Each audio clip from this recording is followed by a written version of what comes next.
Good morning students. जैसे कि मैंने आपको पहले बताया है कि कम्युनिकेशन क्या होता है, और अब आज हम करेंगे कि इफ़ेक्टिव कम्युनिकेशन कब होती है। Effective communication, if communication is to be affected, people must be able to express themselves clearly and understand each other। जब हम क्लियरली अपने थॉट्स को एक्सप्रेस करते हैं उसको इफ़ेक्टिव कम्युनिकेशन कहते हैं।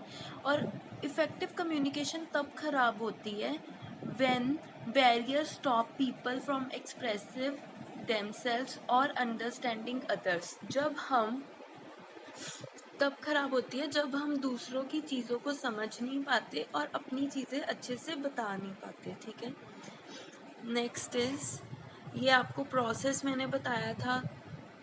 जो सेंडर होता है फिर वो आगे इनकोडिंग करता है, चैनल होती है, डिकोडिंग होती है, फिर वो रिसीवर के पास जाता है, रिसीवर फिर फीडबैक देता है। ठीक है, कि जो सेंडर है, जो सोर्स जो था, उसने क्या मैसेज दिया है, वो समझ लगा या नहीं। Next is communication networks. ये नेटवर्क्स हैं, चेन, व्हील। ठीक है, कैसे हम बात करते हैं, this is not so important, ये नहीं है आपके सिलेबस में। आगे हैं barriers. Communication is about overcoming barriers. हमने अच्छी कम्युनिकेशन तभी कर पाएंगे जब हम बैरियर्स को ओवरकम कर पाएंगे। ठीक है, तो कौन से कॉमन बैरियर्स हैं वो हम देख लेते हैं। लेफ्ट हैंड साइड पे देखिए, सबसे पहले है फिजियोलॉजिकल। फिजियोलॉजिकल का मतलब होता है वो बैरियर जिसमें जैसे कोई सुन नहीं सकता, जिसमें हमें नेचर की तरफ से कोई प्रॉब्लम है, जैसे हम देख नहीं सकते या सुन नहीं सकते या बोल नहीं सकते। ठीक है, for example message in an internal report not receive due to blindness, क्योंकि वो इंसान देख नहीं सकता था इसलिए उसको मैसेज नहीं मिल पाया। ऐसे ही साइकोलॉजिकल, जो हमारे माइंड में होता है, कि हमारी साइकोलॉजी में है कि ये गलत होगा, सही होगा, वो सब चीज़ें। Message from external stakeholder ignore due to group think, क्योंकि ये हमारी थिंकिंग के ऊपर डिपेंड करता है। Next is cultural. Message from organisation misinterpreted by a member of a particular group. जैसे हमारे यहाँ कल्चर होगा, ठीक है, कि हमने अपने बॉस को ही रिपोर्ट करना है या कुछ ऐसा कोई प्रॉब्लम हो सकती है, तो वो कल्चर की प्रॉब्लम होगी ना, कि हमारे एक ऑर्गेनाइजेशन का कल्चर ये है। अगर हम वो चीज़ नहीं कर पाते तो वो एक बैरियर होगा कम्युनिकेशन में। Next is political. Message from internal stakeholder not sent because individual is marginalised. इसका मतलब है कि हम पॉलिटिक्स खेल रहे हैं, कि जो हम एक ग्रुप है, ऑर्गेनाइजेशन है, मैं अपना मैसेज आगे पहुंचाना चाहती थी बट नहीं पहुंचा पाई, क्योंकि जो अपर लेवल वाले इंसान थे उन्होंने मेरा मैसेज ही दबा दिया, मेरी जो प्रॉब्लम थी वो पहुंचने ही नहीं दी अपर लेवल तक। ठीक है, next is technological. Message can not be delivered to technical failures. For example, हम अपना मैसेज जो है वो बाय ईमेल देना चाहते हैं या कुछ भी तरीके से मैसेज देना चाहते हैं, तो हम नहीं दे पा रहे क्योंकि इंटरनेट नहीं वर्क कर रहा, या कुछ भी हो सकती है प्रॉब्लम। ठीक है, next is physical. Message can not be heard and visual aids can not be seen by some members of the audience. अब ये भी हो सकता है कि हम जब स्पीच दे रहे हैं या डिबेट कर रहे हैं, तो जो बहुत सारे लोग बैठे हैं वो थोड़ी दूर बैठे हैं, तो उनको जो हमारी बात है वो अच्छे से नहीं समझ लग पा रही, तो उससे क्या हो गया कि जो ऑडियो विजुअल एड्स हैं, जो टीवी की स्क्रीन या स्पीकर्स लगाए गए हैं, वो अच्छे से काम नहीं कर रहे। नेक्स्ट इज, अब ये फिजियोलॉजिकल, ये हैं physiological, social barriers, cultural barriers, ethical barriers, और हम कैसे ओवरकम करेंगे इन बैरियर्स को। फिजियोलॉजिकल में आएगा, physiological barriers to communication are those that result from the performance characteristics and limitation of the human body and mind. ये सब कुछ हमारे माइंड में चलता है कि हम कैसे चीज़ों को परसीव कर रहे हैं। ठीक है, कैसे हम क्या सोच रहे हैं, मे बी किसी इंसान को लेके हमारी थिंकिंग कुछ हो और किसी दूसरे इंसान की थिंकिंग कुछ हो, हम पॉजिटिव सोच रहे हो, वो नेगेटिव सोच रहा हो। ठीक है, next is social, cultural, and ethical barriers. Social barriers to communication include the social, physiological, psychological phenomena of conformity, a process in which the values and behavior of an individual begin to follow. For example, हम जैसे यहाँ पे नमस्ते करते हैं या सत श्री अकाल करते हैं जब हम किसी को मिलते हैं, ऐसे फॉरेन में हम करते हैं हाय हेलो. यहाँ पे हम जैसे मैडम सर यूज़ करते हैं, वहाँ पे फॉरेन में वो नाम से बुला लेते हैं, अपने टीचर्स को बाय नेम बुलाते हैं. कल्चरल बैरियर्स में आ जाएगा, it arises where individual is one social group have developed different norms, values or behavior to individual associated with another.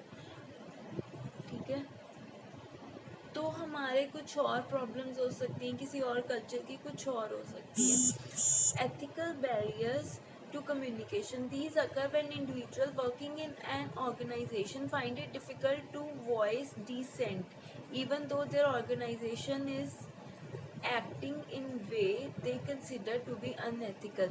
Means कि अनएथिकली बात करना या एक प्रोसीजर में हमने जब बात नहीं की.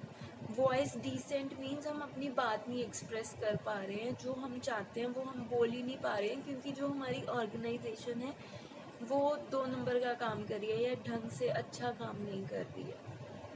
बैरियर्स टू एथिकल बिहेवियर क्या हो सकते हैं barrier? Moral silence, moral deafness, moral blindness.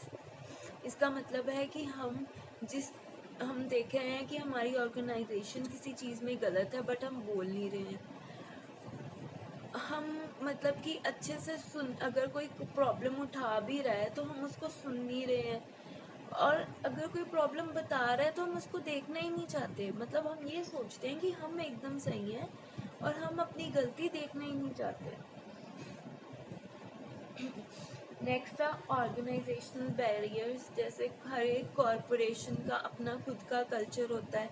Lack of viable business model. Different business models होते हैं, उनके अपने तौर तरीके होते हैं जिसके थ्रू वो मॉडल्स को वर्क करेंगे, तो उसके अकॉर्डिंग ही चलना पड़ता है.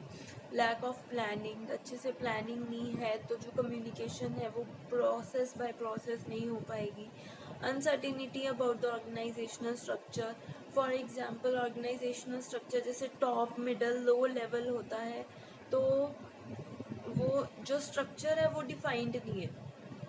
कोई बिल्कुल नीचे मतलब जो सबऑर्डिनेट है या कोई अंडर एम्प्लॉय काम कर रहा है वो सीधा ही CEO से बात कर रहा है, या फिर फॉर एग्जांपल हम टीचर्स हैं, हम सीधा ही चेयरमैन सर से बात कर रहे हैं. ये गलत है ना. हमें बीच में एक मिडल मैन रखना चाहिए, for example principal.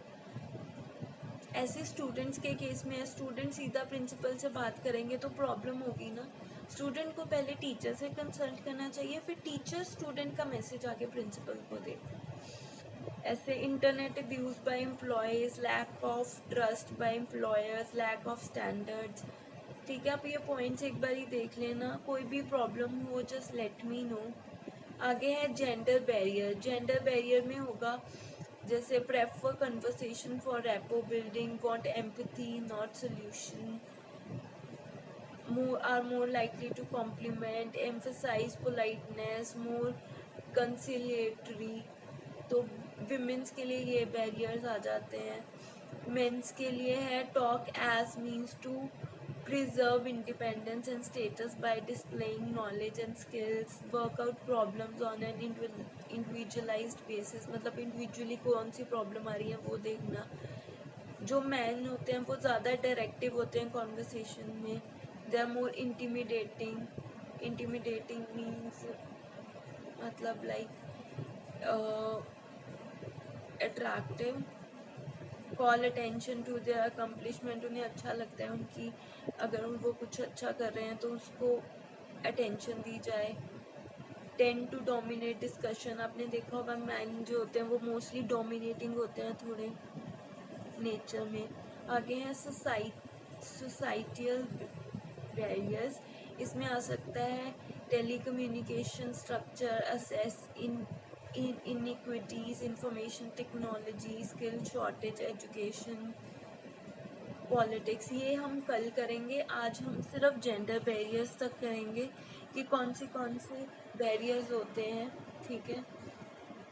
Main women का होप आपको समझ लग गया होगा। जैसे जो विमेन होती हैं वो पोलाइटनेस को ज़्यादा इम्पोर्टेंस देती हैं, वो प्रॉब्लम्स को सॉल्व करना पसंद करती हैं, और वो जो है एम्पैथी चाहती हैं कि मेरी जगह पे आकर अगर आप देखो तो आपको मेरी प्रॉब्लम समझ लगेगी, ठीक है। तो ये सब आप एक बार ही देख लेना, ठीक है। कल हम सोसाइटल बैरियर्स करेंगे। Thank you so much. कोई भी डाउट हो लेट मी नो।